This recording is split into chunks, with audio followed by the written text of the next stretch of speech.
I've never seen anything like it before, and to attempt to hit the ball out of there is pure madness.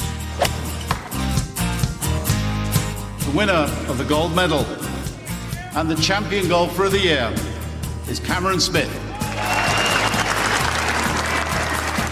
This is the one that I've always wanted to win since I was a little kid.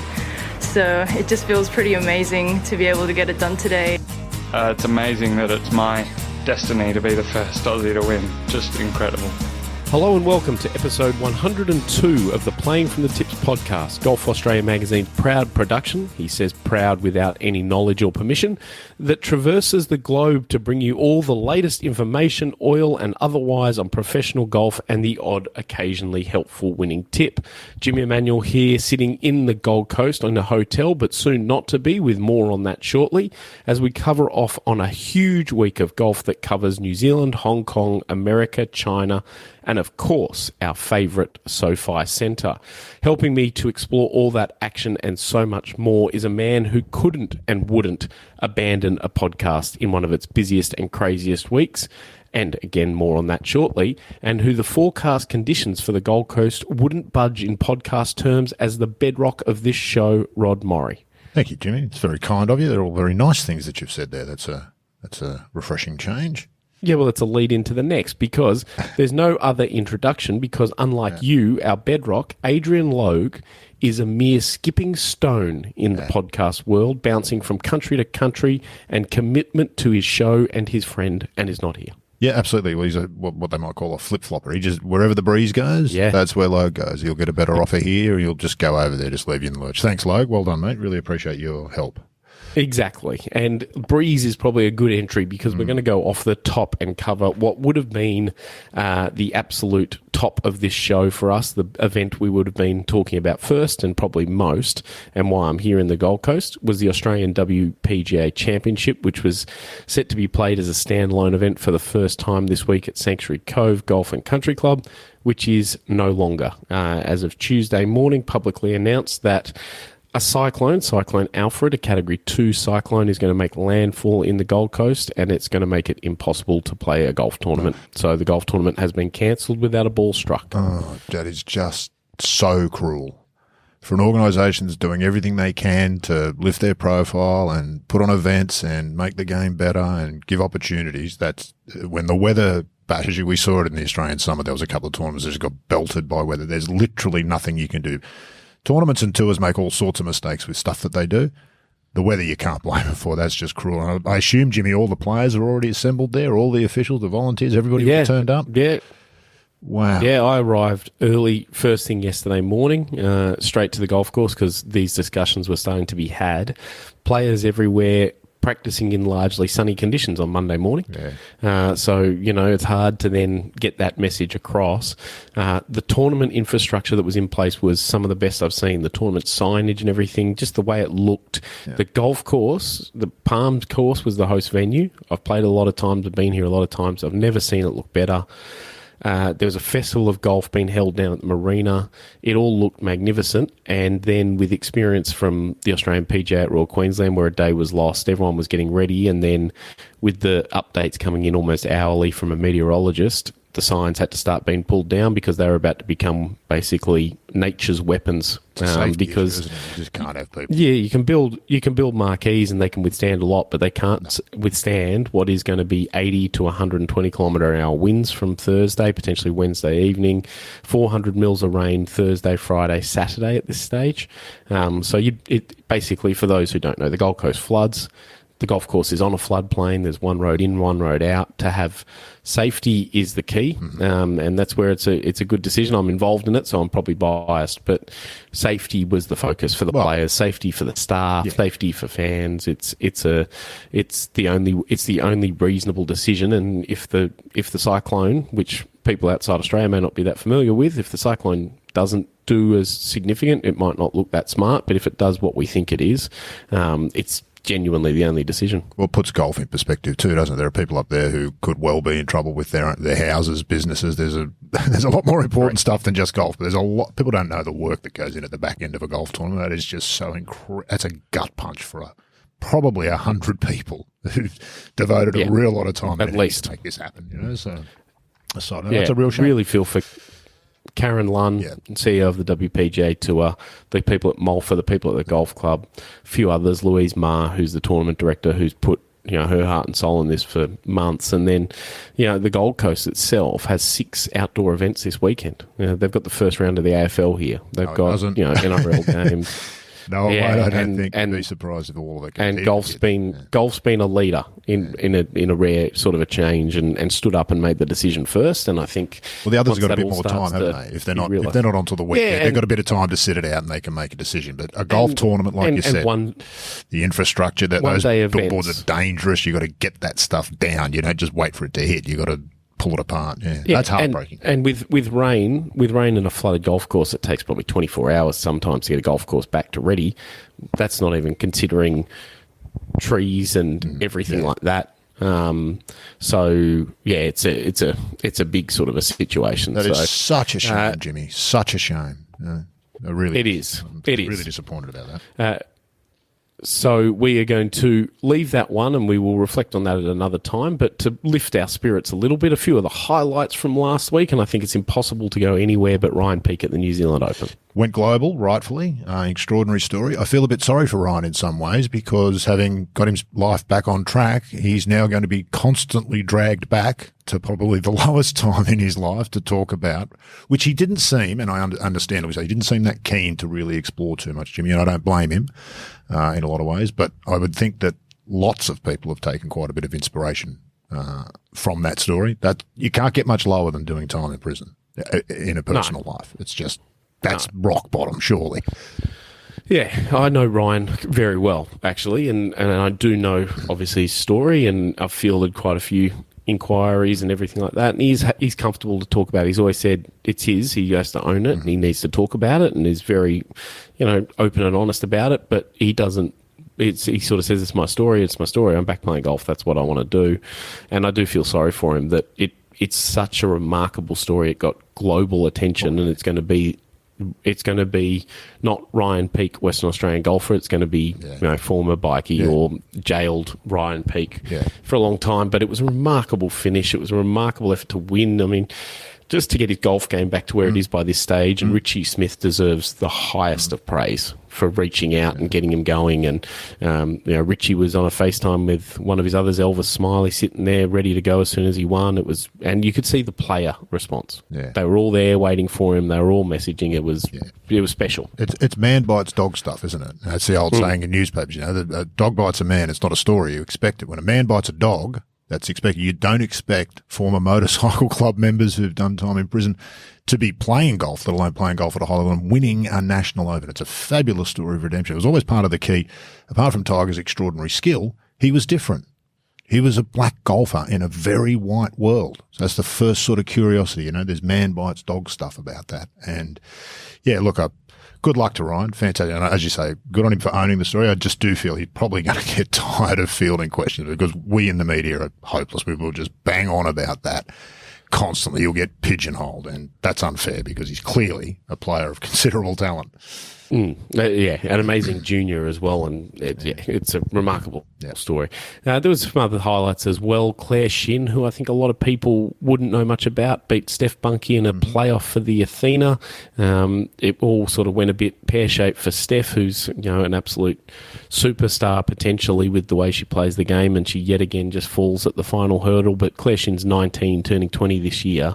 She's now got money in the bank. She's got a whole lot going for her, and she's a super talent. John Serhan's got huge raps on her coach, and I think that's unfortunate we're not playing this week because it was going to be a Claire Shin chance to show what she can do, but she's got 2 more weeks of LET co-sanctioned events in Australia the following 2. She's going to have a chance to really show out as well. Yeah, that is a shame because you're right. It's an interesting event, that one, isn't it? I'm not sure that it's a tough one for TV to do, isn't it? I'm not sure they got the formula quite right yet. I love the concept, but I watched some of it. I didn't watch all of it. I had other things and whatnot to do, but it's not quite there yet. The idea is great, but and I hope they keep doing it because I really like the idea, but I don't know. But as a television product, which is kind of all it is, it's not quite working yet, I don't feel.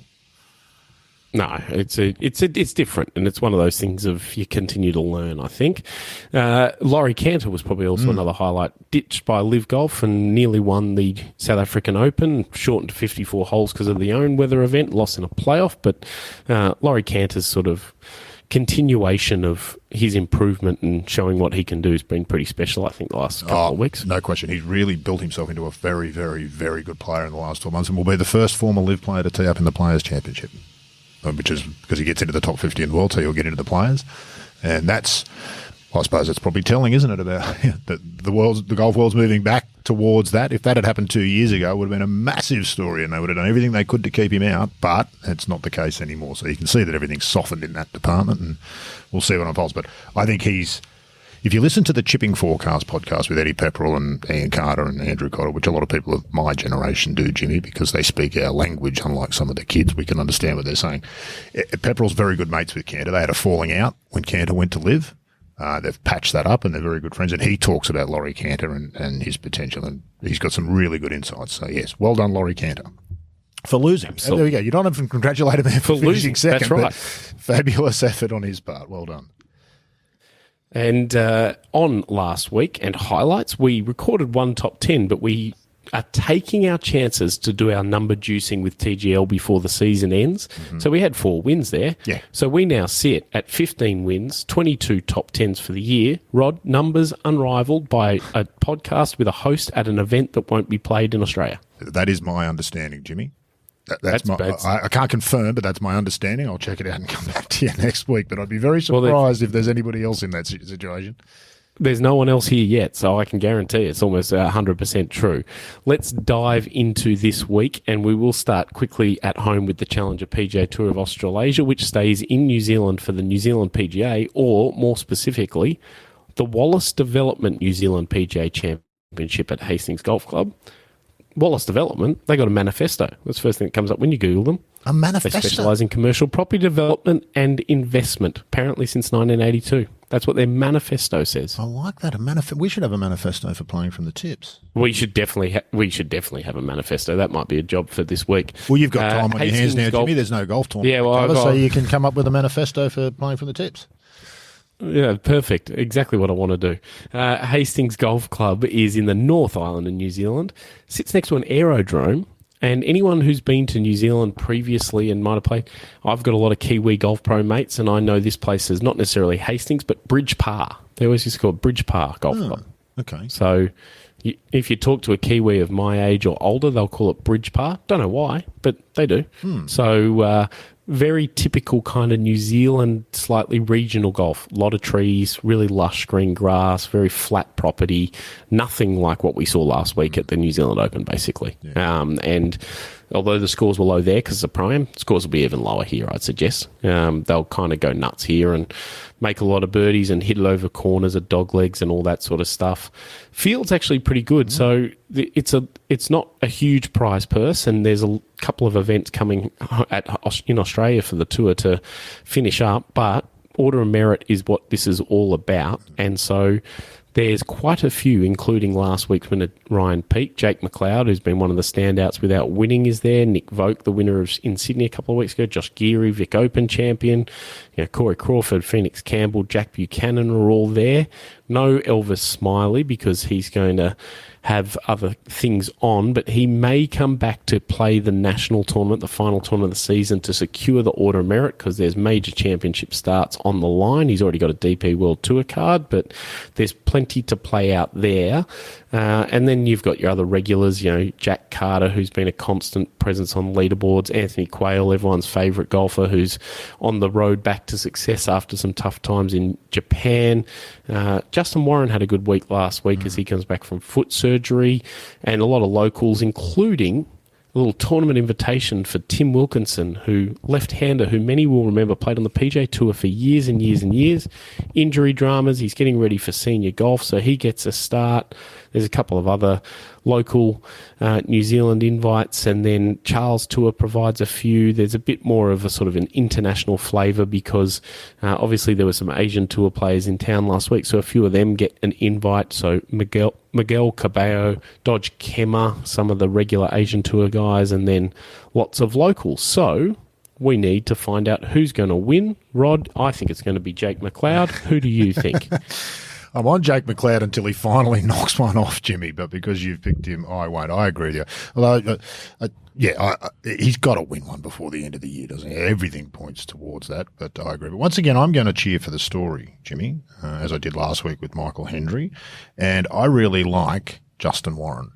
I watched him play the New South Wales Open a couple of years ago, just a gritty performance. Playing awfully. He shot 5 over the front and managed to shoot even par the back or something. He was one of those sorts of players, and it just impressed me greatly. So, go Justin Warren. I agree with you. I thought he looked really good last week, what we saw him on the TV. I actually walked a few holes with him in Sydney at Castle Hill, and he's still moving around like someone who's had major surgery, but he's still got that immense talent. And I think he's learnt a lot about his golf game and a lot about himself, I think, with injury. So I think Justin will have a good couple of weeks coming up, and it'll be interesting to see. Was it Justin who had a ball bounce out of the hole at Q School? Missed about a 1 or 2 foot at the Monday qualifier for a PGA Tour event, and then went back the next year and Monday qualified. Yeah. So that tells you something about the guy. He's got grit, and grit will take you a long way in golf, particularly added with talent. I interrupted you, sorry. That's okay. The absence of Logue means the return of everyone's favourite segment. Who would Logue pick? Or, as you said pre-show, WWLP. Yeah. I think we should get the little wristbands like Lance Armstrong had. You know? Yeah, absolutely. Who would Logue pick? And you can, every time he's not here, you can don your little wristband and wear it proudly for the week. Yeah, absolutely. I think I'm going to take this one, and he's going to go on this rant about tournament invitations, and everyone talks about PGA Tour ones, but on smaller tours they're so important and they can give their chances, and that another invite for Conor McDade means he feels like he has to win, and Conor McDade's going to win, and something about his dad being a great coach, even though Logue wouldn't have known that till we mentioned it to him. Till he heard him on the thing about golf. Yeah, exactly. Conor McDade's tip. Yeah, there it is. Excellent. Well, for Logue, I'm going to go again left field, but I've just gone with unusual names. So Dodge Kemi you mentioned, which I thought was the best name in the field until I stumbled across Cannon Claycomb. Yeah, nice. So Cannon Claycomb from America, who's found himself all the way down in New Zealand. Have a good week, son. We're on you. We're backing you. He can be Logue's thought about tip. Oh, Logue was that's a good idea. Logue, so he can have McDade and then he can have Claycomb, because he was, of course, texting us last week that he was thinking about certain people and whatever when the golf was on. I was going to say, Thursday night, you always get some sort of a text from Logue about all the players he'd thought about but hadn't mentioned. They just all happen to be in the top 5, you know? He's shifty, is what he is. Exactly right. Let's move along, and Rod, we'll throw it over to you and go stateside for the PGA Tour, given it is a signature event, and it's the Arnold Palmer Invitational. Tell us all about it. Sponsored by MasterCard. No need for the sponsor watch. I'm sure we're all intimately familiar with MasterCard and similar countries. As you said, signature event, 47 of the top 50 in the world in the field, which is... You can't argue with that in terms of strength of field, can you? Course at Bay Hill, we're familiar to most fans. Lots of water. It's sort of quintessentially PGA Tour. Not a course I've been a great fan of. It's not a particularly interesting golf course, I don't think, but it is a good tournament venue. It's one of those kind of, because it's kind of what its purpose is these days. It's sort of not just to host the Arnold Palmer, but it's their big event every year. The winning scores here tend to be 10 to 15 under range. It can get hard in the wind. Sheffield won last year at 15 under. In 2022, he won at 5 under. So that, if you're wondering how much wind and conditions can affect scoring, that gives you an idea. He's back to defend. He's been a decent return this year. I think he's only played 4 events. So this will be his 4th event. He's already had, I think, 2 top 10s amongst that. So being the world number 1, he's there for a reason. You're tied 3rd at the Genesis. There you go. So he'll be hard to beat. Less certain, and probably might take even a little bit more of the attention this week, is Xander Schauffele coming back. He hasn't played since the Century in Hawaii. A rib injury, I think it was, Jimmy, that he's had. Yeah, absolutely. He's back. It might be hard for him. He's always played terribly here. So not the great place to come back. But having said that, a golfer coming back from a break and an injury, you just never know. I thought about Lydia Ko last week, but thought, she'll be rusty. How wrong was I? That was quite the performance that Lydia Ko put on to win in Singapore. You'll have all the usual suspects. Ludwig, Rory, the guys who you just know by first name. That's how you know that they're big stars. They'll take most of the attention. But, Ober particularly, his finish at Torrey Pines, I keep thinking about that. It was much better than it kind of got credit for at the time, I think. And he got a lot of credit, but it was an extraordinary finish that he had there. So I really think it'd be quite the year for him. Plenty of firepower in the field. It's a bit dull to keep picking only the big names, so I'm going to change that up, Jimmy. I'm going to go with Cam Davis. Cam Davis missed the cut here the first 3 times he played, but last year he finished tied 18, and he's been a bit up and down this year, but he had a good finish at Pebble Beach. He had that extraordinary shot at Pebble Beach that had to have been an accident. There's no way he was trying to do that. No. He's probably about due to win again too. We underrate him. He's an extraordinary physical talent. Like, he's extraordinary in all facets of the game.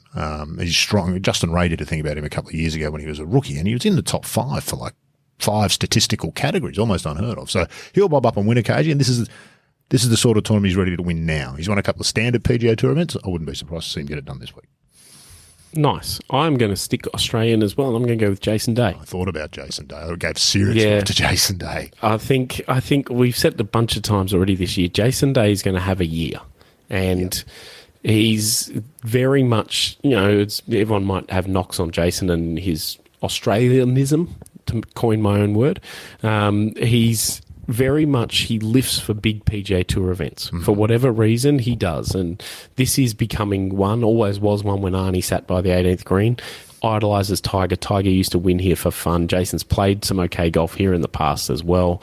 I just think it's a week that just suits Jason. So Jason for me, and WWLP, who else but Akshay Bhatia for Logue? Nice work. Yeah, I'm really struggling with a Logue pick. Who would he think about? Let me have a think who he'd think about. Wouldn't be one of the big names. I'll come back to you about that, Jimmy, because I'm just got nothing at the top of my head.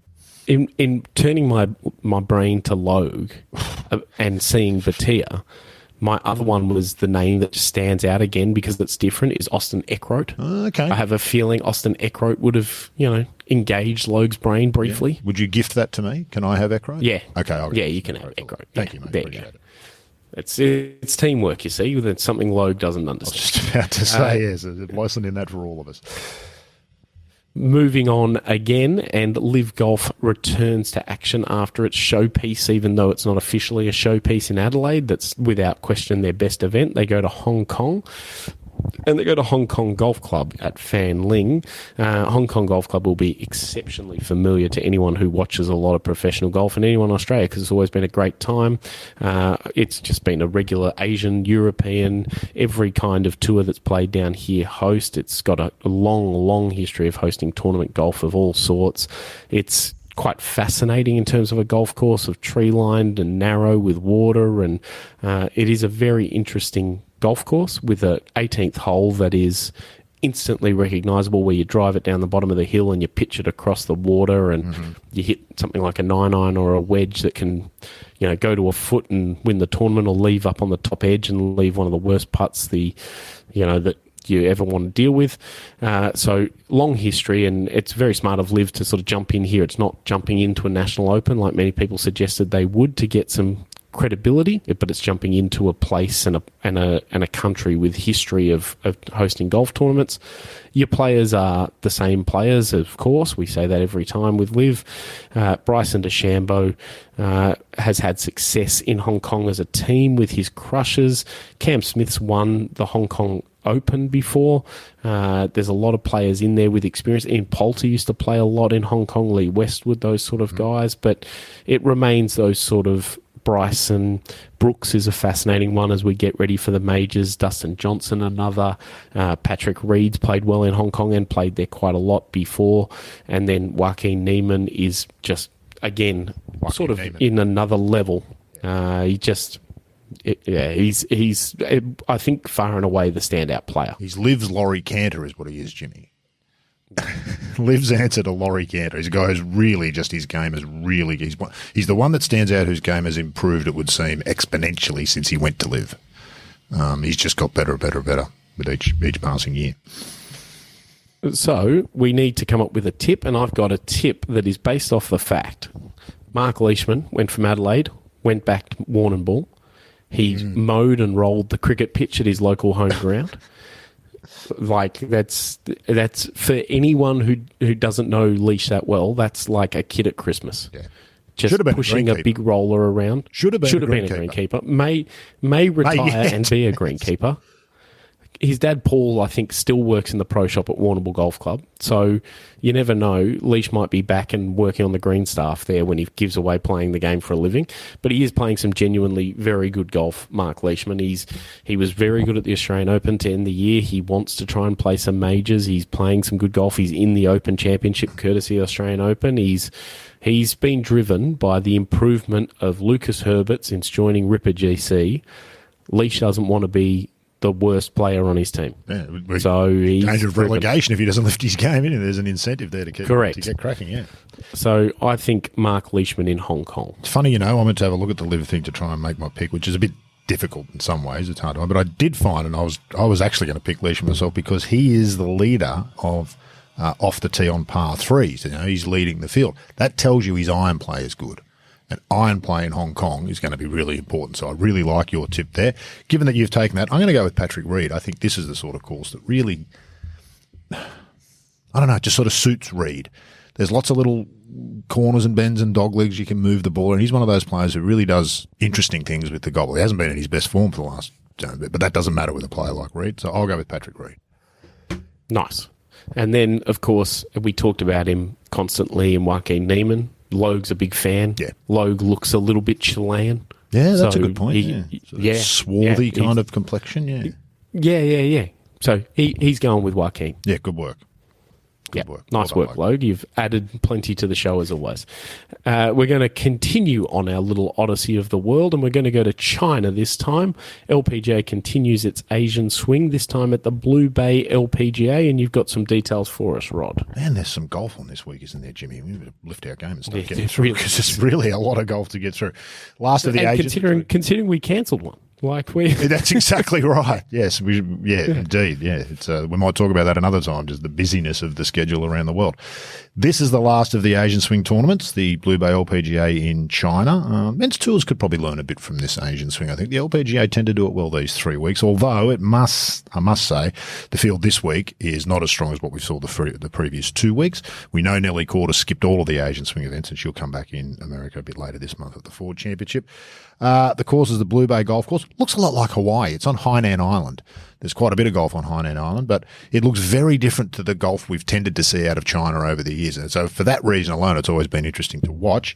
So because it's right sort of on the bay there, scoring is a bit like we see at the Bay Hill. It can be anything from single digits under par to double digits under. So Bailey Tardy won last year at 19 under. Se Young Kim was 2 under when she won by a shot in 2015. So there's a fair bit of disparity there. Field strength's down a bit. Lydia's not playing. Nelly, as we said, Charlie Hull not playing. There are plenty of good players. And the one that I think you'll probably caught your eye, Jimmy, Gino Titican, who looks extraordinarily sharp this year. She broke a streak of 32 rounds sub-par consecutive, I think, when she shot even par on Saturday in Singapore. That's just extraordinary golf. Just sub-par for 30-plus rounds. That's a player who is playing well. So she'll be certainly one to watch this week, as she's going to be every week, I think, this year. Ronnie Yin, Leona Maguire, Anna Nordquist, named captain of the Solheim Cup last week, among the more recognisable names. Good opportunity for some of those sort of lesser-ranked players to make their mark this week. 5 Australians in the field. Minjee Lee, Hiron Naveed, Cassie Porter, Karis Davidson, Robin Choi. Minjee loves this place. It was the site of her 3rd tournament win, and she always plays well here. And I've got to say, Jimmy, she looks fantastic with the long putter. Not many players do when they first pick it up, but my goodness, she looks good. I saw a couple of the putts from over the weekend. Just looks like it belongs. Correct. So Minjee Lee with a long putter and putting well is a danger for anybody. And I think Minjee Lee, a bit like we were saying earlier, I think she's in for a big year as well. So I think she'll win her 2nd Blue Bay LPGA this week. Nice. You already alluded to it, and you basically said what I needed to say. Gino Titican for me. Yeah. It's just I'm going to be pretty repetitive on that across the Jin Young LPGA Ko season. 2 years ago, where every week you just go with the same as Jin Young Ko a couple of years ago, and you were right more often than you were wrong. And I think you're going to be right about Gino as well. She hasn't won yet on the LPGA this year. She did win the Aramco on the LET, but I don't think it's far off. Exactly. And who would Logue pick? Rio Takeda. He's going to stick with her. She had a good week last week. He's wrapped up in what we're going to call the Rio Takeda I don't know. The Decatur Triangle. It's like the Bermuda Triangle. Yeah, Once you get in there, yeah. that's it. You can't get out. That's it. You get stuck in there, and then eventually he's going to burn her when she hasn't won one for him. And Yes, he's he going to does. go completely off the trail. But in the meantime, he thinks she's a superstar, so he's going to tip her again. He's right. You could do a lot worse than backing Rio Takeda each week, I suspect. Yeah, correct. Finally, for main tour golf this week, DP World Tour continues its South African swing and the Joburg Open. And Rod, you're going to give us a little bit of detail about that. Yeah, smaller event than last week's South African Open, obviously, but an important one for the local Sunshine Tour players. I know I keep banging on about this, but we see this. The pathways to the top of world golf need to be open, and these are the opportunities that these lesser players, for want of a better term, can really make something of. You come from a place like Australia or South Africa, it's a much tougher journey to get to the PGA Tour or the European Tour than it is if you're born in America or Europe. So really important events. South Africans will feature strongly again. They always do at home. So it should be some interesting golf. Played at the Horton Golf Club. It's a Jack Nicklaus redesign. He redid the whole thing, I think, in 2009. Of a golf course that opened in the 1920s and hosted the South African Open several times. That must have been controversial at the time. Bit like what we're doing with Royal Sydney, I guess, with Gilhan's doing the redo. But so Jack Nicklaus redid it. It's a very Jack Nicklaus sort of course. Pros love it. They shoot really good scores here. Not at all uncommon for the winning score to be better than 20 under par. It will be competitive in some ways. Maybe the quality of the golf isn't quite as high, but the competitiveness amongst the players is at least as intense as what you see at the very top levels of the game, and that's always interesting to watch. I like Dan Bradbury again. I picked him last week. He didn't go particularly well, but he has won this tournament and finished, I think, second last year, so likes the place, and he is playing well this year. So I'll stick with Dan Bradbury. Nice. I am going to go with Australian by proxy because he's mates with Mike Clayton and he comes out here and plays. Richie Ramsey. Oh, nice work. Yeah, and a good follow on Twitter. One of golf's better followers, very much into his golf course architecture and has a wonderfully sensible take on life from everything that I see of him. So, yeah, exactly. And he's good mates with David Micheluzzi as well, which just suggests he's a good bloke. Yeah, good guy. Anyone who's mates with Mick is a good guy. There's no higher praise in Australia than he's a good bloke, and you get the feeling Richie Ramsey is a good bloke. So best of luck this week, Richie. Exactly. And Logue's pick, Rod, I'm going to leave this one for you. Ewan Ferguson, who else? Simply because he's off Logue's list, so I'm putting him back on. Logue, if you don't want him on the list, come to work, mate. It's not that hard. Yeah, exactly. And you know what will happen? Ewan Ferguson will win, but that's okay. That would be fantastic. And Logue would claim it shamelessly. Yeah, he would shamelessly say, you picked him for me, so I get the win. Exactly. How does he do that? Logue's record is just staggering out of the three of us. How does he do it, particularly when he only turns up half the time? I was thinking about his win percentage must be off the charts. Yeah, exactly. Is it? Well, to be fair, we're giving him credit for 2 year ago form. It's kind of like everyone getting excited that Tiger's going to play the Masters. We're thinking of an old version of Logue. Yeah, that's true. Well, and that's like Tiger. He's a much more hobbling version than he was back then too. The time hasn't been kind to Logue. No, exactly, and I'm here for it. We go finally to our favoured TGL, and we're going to miss one match that's already underway, LA and the Bay. Everyone, I think, is well aware the Bay is probably going to win this whole thing because they're the best team by streets. They're in a locked-up draw as we speak now. But there is some action. We've got Boston and New York going head-to-head. Boston lineup of Rory, Keegan, Adam versus New York of Cam Young, Ricky Fowler, Xander Schauffele. I'm picking Boston because they're my team. Rod, who are you going with there? You'll be staggered to hear that I'll be tipping New York. New York, and we're going to move past what would Logue do because he adds no value to the TGL. Yeah, who cares? He wouldn't help. He wouldn't engage. He'd probably question technology, and that's just not what we're here for as TGL guys, you know? No, you build it up. There's some more action again. Tiger's Jupiter going up against Atlanta. Tiger is back for Jupiter with Tom Kim and Max Homer. They go against Billy Horschel, Lucas Glover, Nick Dunlap, and I'm sticking with my man Tiger and the Jupiter Lynx team. Rod, you're an Atlanta guy. I'm an Atlanta guy. I'm imagining Atlanta. Yeah, it has to be Atlanta. It's as simple as that. Nick Dunlap coming in. Have they got issues, TGL? These one-off contracts, are the players starting to revolt and not turn up? I don't think it's worked I think it's a really interesting product, but I don't think this particular version of it is where it's going to find its niche. I think some lesser players and more of this crowd involvement where you can get involved with the tech. You can go to the Top Golf on the Gold Coast and play along at the same time. I can see some real value in that. this version with Tiger and Rory, I just don't see this winning in the long term. No, it's the single player contracts. I've seen a few people try and pick it apart and suggest that players aren't interested and everything like that. I think it's showing what it is. It's an ancillary product on top of the PGA Tour. It's not the main show. They've got to play the Arnold Palmer Invitational this week, and some of them, it's a big deal for them. Yeah. Some of them don't have their status in the right spot. Some of them have whatever they need to do. So they're prioritising what they wish to, and then it opens it up for other people to come and play. Tony Finau got a one-day contract. Tony Finau came in and was Tony Finau. He danced, he did all that sort of stuff. He added to the thing, and it was new for him. It's not a bad thing necessarily. No, I don't think it's a bad thing. I wonder about whether it's got the capacity to sustain interest. It feels to me like it's already trailed off quite a bit, which doesn't mean they can't do something that will re-energise that, but I'm not sure that this is it.